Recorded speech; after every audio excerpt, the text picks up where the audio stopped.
Dalingat lang ng konti na biktima na po ng pananalisi ang isang manlalaro ng volleyball sa Marikina Sports Park.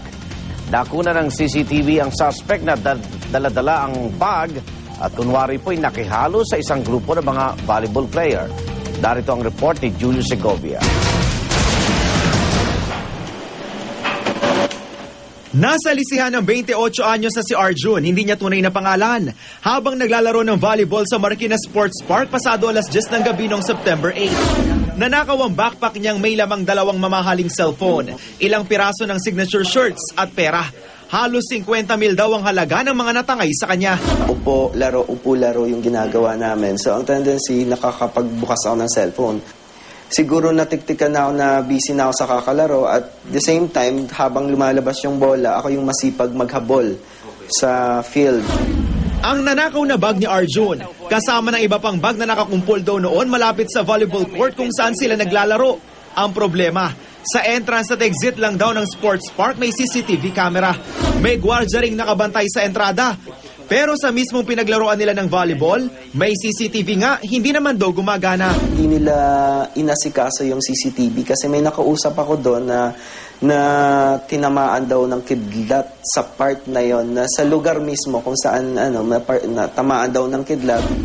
Pero sa kuha ng isa sa mga CCTV sa naturang sports park, isang lalaking may dalang backpack ang nahuli cam na humalo sa isang grupo ng mga manlalarong paalis na ng sports park na mga oras na yon.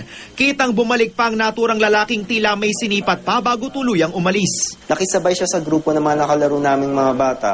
Tapos, ang ginawa niya pa is bumalik pa siya. Tapos, tingnan yung court na pinaglalaroan namin. Kung naghahanap na ba kami or patuloy pa rin sa paglalaro. 100% sure ako dahil sa keychain na kumikinang at sa gitna lagi ako pag nag-aano ng zipper, sa gitna lagi yon.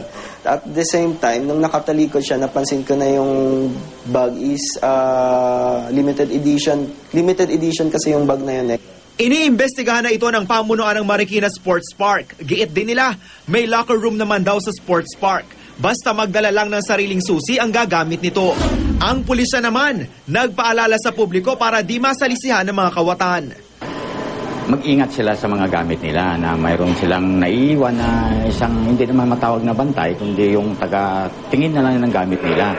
Kasi yung mga salisi natin, magagaling din eh.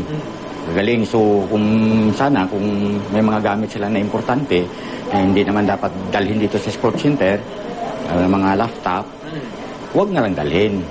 Para sa unang balita, Julio Segovia reporting.